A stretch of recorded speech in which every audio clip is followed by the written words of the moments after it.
My name is H.A. Goodman, and I'm an author, columnist, and journalist. A lot is going on lately, especially with the shattering of a paradigm. You have Roseanne Barr, you have Kanye West on an insignificant, tiny, you know, like infinitely less important. You have me becoming a Trump voter. There are so many other people who are taking this transition into just reasonable and rational and logical, into a logical train of thought. If the Democratic Party is pursuing a nonsensical, very dangerous Russian hacking myth, trying to renew another Cold War, actually succeeding in creating and fabricating a new Cold War simply because Clinton lost the election. If the Democratic Party or Hillary Clinton or the future Democratic candidate, or let's say Clinton, would never have been able to achieve peace with North Korea because she's advised by people like Robert Kagan and other neoconservatives, if she would have done infinitely more in terms of bombing, in terms of intervention in Syria, if she never in a million years, Clinton, would have said, hey, you know what, I want to bring home our soldiers. So prior to the coincidence there, Trump said, I want to bring home our soldiers. There's potential for denuclearization in North Korea. The steel tariffs, actually a good thing when you think about it. When you listen to the steel CEOs talk about the strategic industry that was under assault, where the United States risked having a steel industry that was on the ropes, that's a good thing for a number of reasons. $100 extra for a car is not, and you have a viable steel industry, which is a strategic industry it's part of national security. That it is good. Whether it works or not is not the point. The point is it's on Trump's radar. He took that into consideration. The wall, I don't want a wall, but Democrats want a fence, or they want to just kick people. Obama kicked more people out of the country than anyone else. He deported more people than anyone else. And don't say, well, he didn't really deport. He prevented people from coming in. So that's moral. Oh, by the way, you're almost at the border, or you're at the border. You now have to go back into the desert, where there's rapists and narcos and people who, could do the most horrible things to you. You're going back. We're the Obama administration. We're extremely moral. Congress has yet to fix the immigration crisis, and that takes Democrats with legislation to help dreamers. Legislation. When you talk about dreamers, President Trump said, hey, let's go ahead and make a deal. Democrats are like, you know what? No. We're not going to give you money for the wall, even if it means making a deal for dreamers. So they're petulant in terms of the tax cuts. It wasn't I didn't initially vote for the tax cuts, but you know what? I voted for Bernie and Jill. It's really the opposite of tax cuts, but you're getting something hopefully, theoretically, for the money. For the theoretical increase in taxes, you're going to get a single payer, but you can't have single payer if you have an overarching foreign policy. That whole thing is. Establishment Democrats don't want single payer. So that's a whole other story. And in terms of what we're talking about right now, this segment, Giuliani reopens negotiations about presidential interview with Mueller. What happened with President Trump is this. So if you're on the fence, vote for Trump, in my view. In my humble view, you don't have to even say, hey, H.A., you motivated me, or you could, but I urge everyone who's on the fence, I urge everybody who is a progressive, or let's say, I shouldn't say progressive, I should say a person who loved Bernie or loved Jill Stein, who's perhaps more interested in shaking up the system in terms of ensuring that we don't engage in never-ending perpetual wars. Notice how Trump has not engaged in regime change. The reaction to Syria, I opposed, but it would have been infinitely worse under Clinton. We would have been entrenched in that region of the world. And like I said, before that coincidence took place, Trump was talking about bringing home soldiers. So another reason to vote for Trump, let's say forget about policies. Another reason is to ensure that you don't have incoming presidents deal with Steele dossiers. We learned from Devin Nunes the other day that there was zero U.S. intelligence, which could unfortunately be an accurate term for a number of issues, but there was zero U.S. intelligence regarding the investigation into Russian collusion. Russia collusion with Trump, or Trump-Russia collusion. So Giuliani reopens negotiations about presidential interview with Mueller. New Trump lawyer Rudy Giuliani meets with special counsel Robert Mueller. Mueller won't find a stitch of evidence that Trump colluded with Russians. You have, like, the big guns, the big dog now. Rudy Giuliani is not just an attorney or a lawyer, a former prosecutor. He's not only a former mayor of New York. I know a lot of people who don't like Giuliani as the mayor of New York, but he's not about that. He's a very, very influential, powerful figure in New York and also within American politics. He views the Clinton Foundation to be a RICO enterprise, a money laundering enterprise. I'll get to that in a second. But what Rudy Giuliani does is he brings Trump somebody with more gravitas than Mueller. You notice people on CNN, they have to work overtime to talk about how great Mueller is. He's done great things in his life, fine. He's also been part of scandal. He was also part of the Uranium One deal. Why? Well, Uranium One eventually, yellow cake uranium was shipped out of the country using the export licenses of shipping companies. Here, Mark Cuban, Rudy Giuliani spar over Clinton emails. Rudy Giuliani defeated Mark Cuban in that debate. Now that Mark Cuban does have some gravitas, he's a billionaire, very intelligent guy, but he was taken to school. He was taken to task by Giuliani. Not only because Giuliani has the facts on his side regarding Clinton emails, that was on CNN, but also, like I'm trying to kind of convey, this is a public relations battle just as much as it is a legal issue, which, by the way, Mueller has no evidence of anything. The notion that Robert Mueller would come in and find something from Rick Gates, who never sung or flipped in his life because there's nothing to sing or flip about, the notion that suddenly Mueller is going to find something that the NSA, the CIA, the FBI couldn't find because they couldn't verify the dossier, because the dossier was, influenced by Cody Shearer and Sidney Blumenthal, two Clinton operatives. BuzzFeed is suing the DNC because it doesn't have any evidence to corroborate the Steele dossier, because it, unfortunately, because there's some good journalists there, will be sued into oblivion by three Russian bankers and a Russian entrepreneur. But Giuliani knows that this really isn't about it really isn't about Trump-Russia collusion. Mueller knows Trump didn't collude with Russia.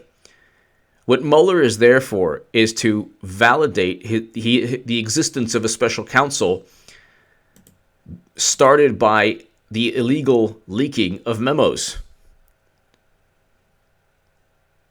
This special counsel should never have taken place, or should never have been created.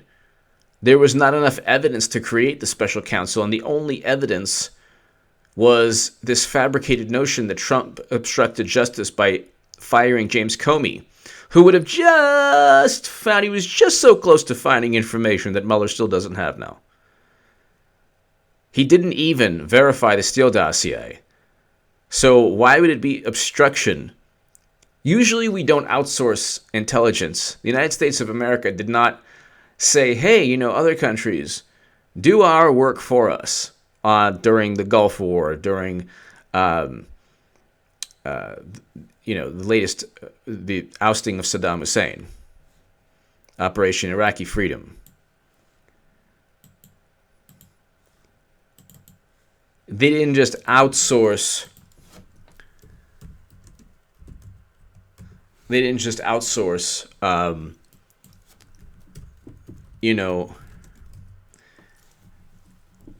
intelligence and say, okay, you know what, you do this for us because we just, the NSA has a $10 billion budget, so we can't do it ourselves. This was a setup from day one.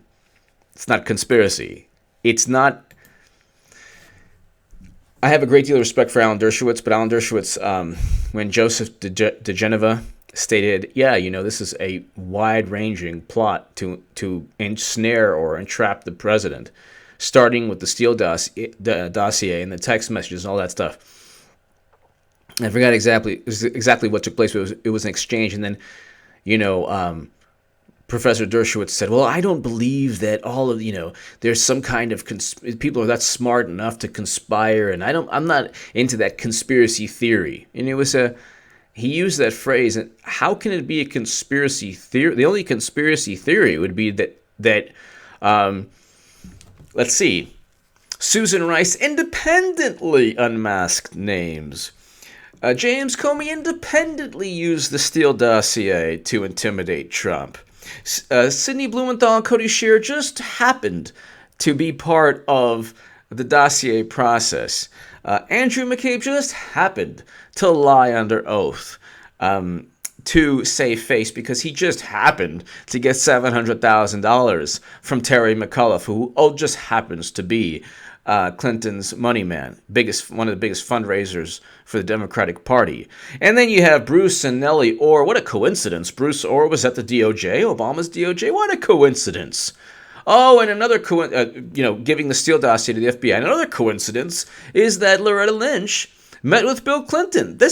It doesn't have to be all coordinated. You don't have to have these people, just like you don't have to have money flowing into the Clinton Foundation right when the deal was going down. It could have been before, it could have been after. It doesn't matter. Money flowed into the Clinton Foundation, and you have from UBS, Boeing, weapons deals, Chicago Commodities Trader, Uranium One. You also have the $10 billion lost in Haiti. You have all of these things taking place with outcomes beneficial to those who gave to the Clinton Foundation. It's not a coincidence, especially when the criminality is a sequence or a pattern of criminal behavior. One scandal, fine. Vox can explain. Two scandals, Vox and the BuzzFeeds of the world, they can try to explain. But 3, 4, 5, 6, 7, 8 different, 9, 10 different scandals, all money flowing to the Clinton Foundation. Frank Giustra, Uranium One, UBS, Boeing, weapons deals, Morocco, the country of Morocco, Kingdom of Morocco. What else? Saudi princes, even Trump donated money. So all of these people donated money to the Clinton Foundation, and they all have the same interests in mind. They can't find any other charity, quote unquote. It's not even set up as a philanthropic organization. The Clinton indictments will take place. I say it every single segment. And when they take place, remember that I've been telling you, since 2016. It's now April 25th, 2018. And you have Mueller, who is going to schedule or was talking about negotiating an interview. I can just read you the headline because it's all a bunch of conjecture. Well, Mueller and his team, or the Washington Post, what they say, they're feeling each other out. What a nice visual that is.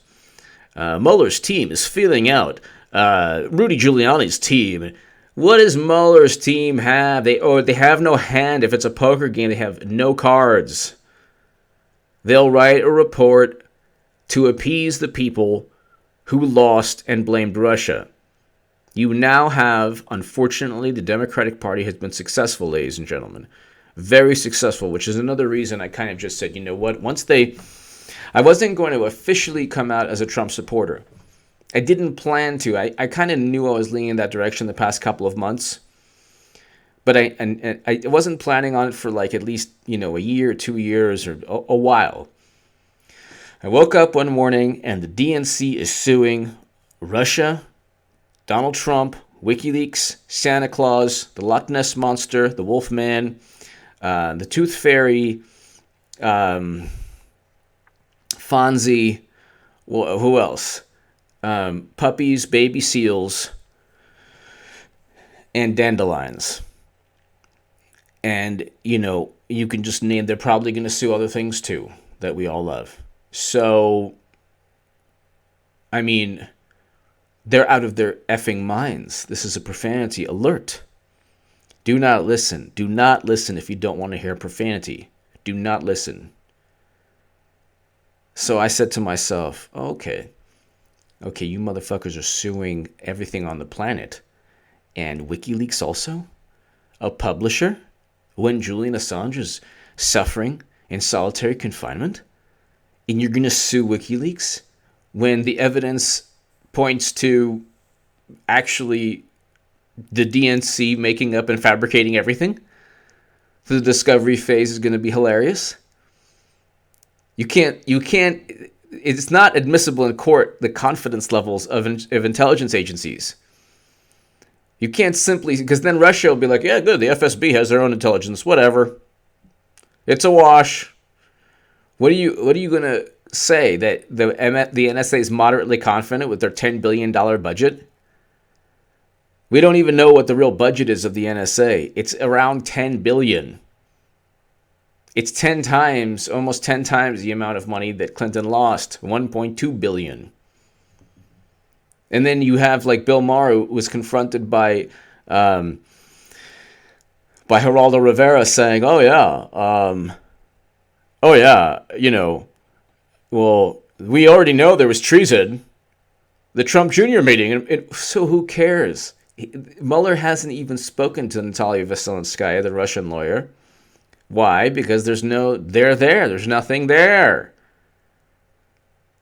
He hasn't spoken to WikiLeaks, hasn't spoken to Chem.com, hasn't spoken to anybody who could provide information. Craig Murray hasn't spoken to anybody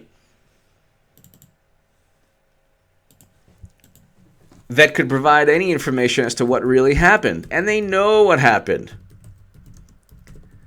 The whole nonsense that, the Russians really wanted Trump. Why? What is Trump doing that is appeasing Putin? Our foreign policy is still not good for Russia. What more do you want? Democrats need to get nuked. That's like they want to get nuked by Russia. They want us all to be glowing in the dark because of the fallout. Only then will they be happy. Only then will they say, finally, it's just that's what happens when Clinton lost. We deserve this. You talk about deranged and delusional people. They still haven't come to terms that Clinton was a horrible candidate. And this is hilarious. Peter Dow, one of the... they say he was like the H.A. Goodman of Democrats, like the antithesis of me, let's say. Because he was hardcore. He is a hardcore Clinton supporter and Democratic Party supporter. And he blocked me, but I saw a tweet from his actually on Twitter. Because you can actually see in a certain section tweets from people who block you. And it was, I think the mea culpa is in order now. H.A. Goodman, throughout the election, was writing anti-Clinton articles. And now he's a Trump supporter. I am a Trump supporter now because of people like Peter Dow and because of people who on the left, because of the Joy Reids of the world, because of the Chris Hayes and Rachel Maddows of the world, who would go ahead and call others deplorable when they themselves have engaged in deplorable acts. Gee, I wonder what Joy Reid feels about the LGBT community, especially when just a couple years back she was writing homophobic blog posts. And then now she's blaming hackers. She probably thinks that the media will just deal with that claim the way they dealt with the Russian hacking claim. Except now they're really like, wait a second, there's no forensic data. Oh, and then she got into trouble with, I think, the IT guy that she used. Now he's like, so the whole thing's crumbling. You have Al Franken gone. You're going to have Joy Reid, who will very likely be fired from MSNBC. Why? Because whenever people on the left don't like something, they boycott and they attack and they call the other person irredeemable. To be irredeemable is you cannot be.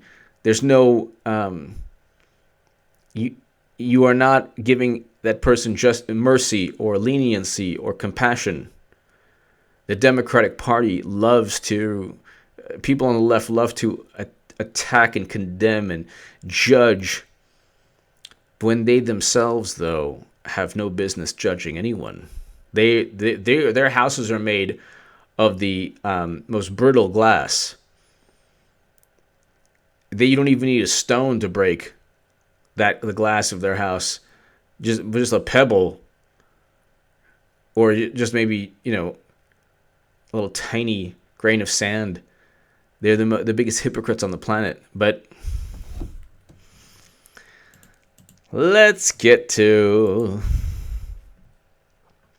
Giuliani reopens negotiations of a presidential interview with Mueller, but cautions special counsel that Trump remains resistant. Don't you love the Washington Post? I mean, every headline is phrased in such a way. So CNN, new Trump lawyer Rudy Giuliani meets with special counsel Mueller.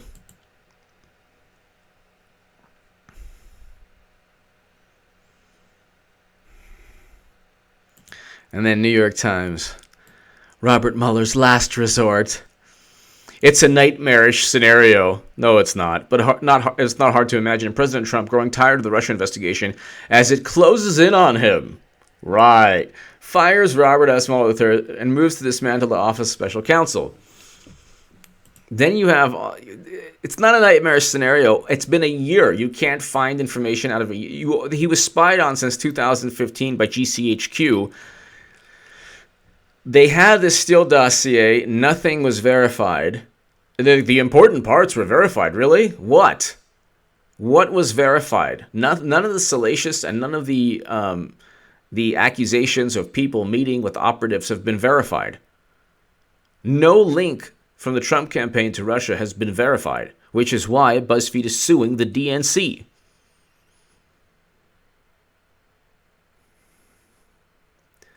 And then you have this issue, these senators, Trump has to speak to Mueller. Trump doesn't have to speak to Mueller. Trump should not speak to Mueller. He should fire Mueller and let the Democrats run on indignation of firing Mueller, and they will just descend into flames of, madness. 2020 is going to be about, like every election, policies. They're going to lose miserably in the House. Absolutely miserably in the House if they continue this course of action. And Trump should simply fire Mueller. Trump should offer Mueller, through Giuliani, an interview under his terms. Actually, no, what am I saying? I just contradicted myself. He shouldn't offer Mueller any interview, but if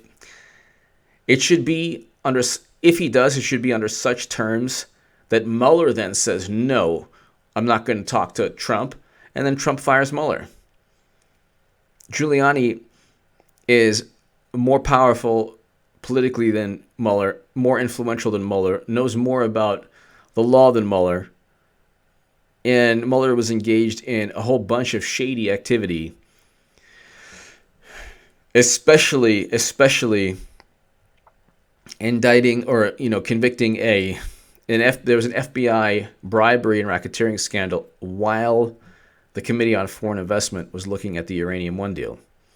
Mueller didn't bother to tell everyone at the committee, including President Obama, oh, by the way, there are Russian operatives here who are trying to facilitate the sale of uranium to Russia. In fact, William D. Campbell, the FBI informant, was an FBI informant while Mueller was in office. And he stated that the Russians used a specific lobbying company because it had clout over Obama and Clinton. So give me your thoughts below. Share this segment everywhere. Please go ahead. I have a Daily Caller article below. Free Julian Assange. Check out that article. Share that article everywhere. Out yesterday in the Daily Caller. Share that article everywhere.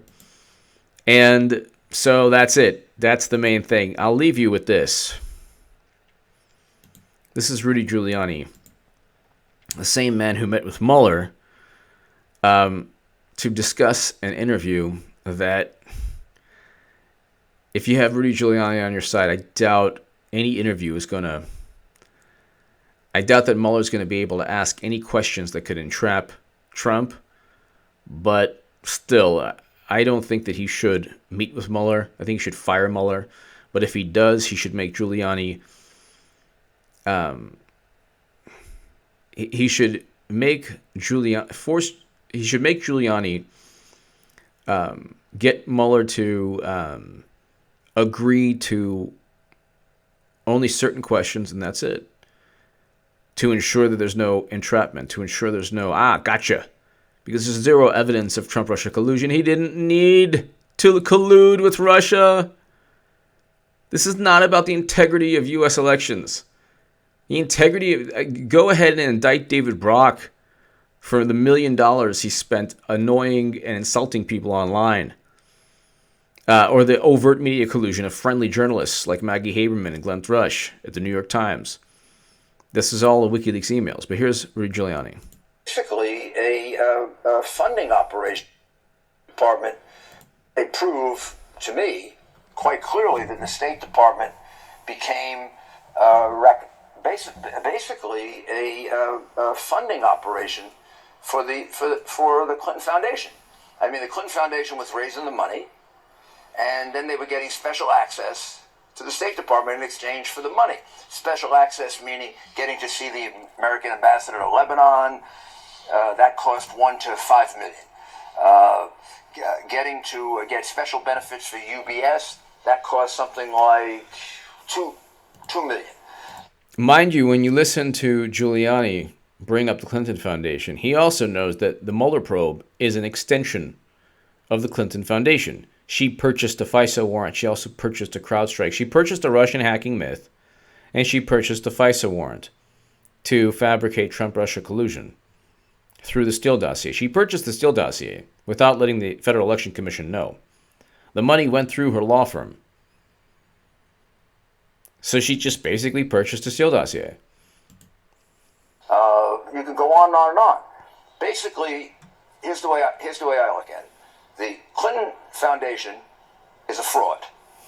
10% goes to charity, 90% goes to who knows what. I would, if I were a federal prosecutor, investigate it as a racketeering enterprise. Rand Paul, Senator. A racketeering enterprise. This is what else he says. Well, she certainly should, I believe, have been indicted. I never predict putting people in prison, but my record was about 95%, I think. And I don't think I ever lost a RICO case.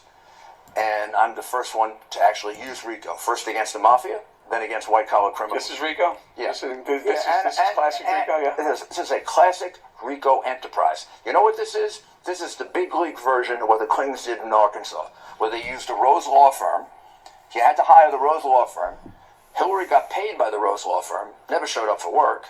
And then you got contracts with the state of Arkansas. That was class AAA. This is now major league fraud. Quid pro quo. Yeah, if de Blasio has a pay-to-play system in New York, that's minor league compared to the pay-to-play system. So basically, Hillary Clinton turned the State Department from a State Department into a pay-to-play operation. And who is the new Secretary of State, Mike Pompeo, who knows Hillary very well from the Benghazi Committee? The whole thing is kind of like Trump is outmaneuvering Clinton. So Clinton probably she's already planned for when she gets indicted. Like, the whole thing with me and with you, with the media, it's like, oh, she'll never get indicted. Oh, I can't wait till people say, I can't wait till she does. Clinton, the type of person Hillary Clinton and Bill Clinton are, they already have planned for when they do get indicted, especially Hillary. So don't think that she already knows the writing's on the wall. She will eventually get indicted. The moment you think something will never take place when all the evidence shows it should, it'll eventually take place. When I was saying that Trump was going to win, and nobody was, and it just seemed like Trump was never going to win, and he won. Well, the evidence showed that he was going to. Same thing with Clinton indictments. But let's finish up with Rudy Giuliani.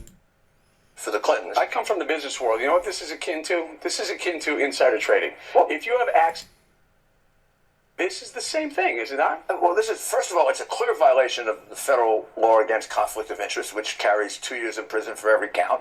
And I believe it's a racketeering enterprise. I believe the core crime here is bribery. And is Bill Clinton on the hook for this too? Why do you think she got rid of 35? He's a player in it, right? He wasn't at the State Department at the time, but he was the carrot that they were dangling. Yeah, she told us she got rid of the 35,000 emails because they were about yoga. Well, the 35,000 emails were not about yoga. The 35,000 emails were about the connection between the racketeering enterprise, which is called the Clinton Foundation, and the State Department, which was the pay-to-play. So anyone who was hooked to the Clinton Foundation could be on the hook for I believe there's enough evidence now to warrant a full and complete racketeering investigation. All right, and that's ongoing right now. So, writings on the wall. The Mueller probe, meeting with Mueller, it's all theater. It's not going to. That is nothing. Like the media is just as beholden to Clinton as it was prior to November 8, 2016. Only difference being, they're scared. They're frightened. They're frightened Trump will fire Mueller. They're frightened that Republicans are fighting back, and momentum has shifted. The people who were protecting Clinton are no longer around, or they're going to turn on each other. They're going to flip and sing. They're going to be the Celine Dion, Nadia Comaneci's of the world, Mary Lou Rittons of the world. They're going to just flip, and sing and sing and sing. Andrew McCabe and James Comey. Give me your thoughts below. And the FBI Strzok text messages are going to come out very shortly. They should be coming out today or tomorrow. Give me your thoughts. Share my free Julian Assange article in Daily Caller. And subscribe right now to this YouTube channel. Thank you so much.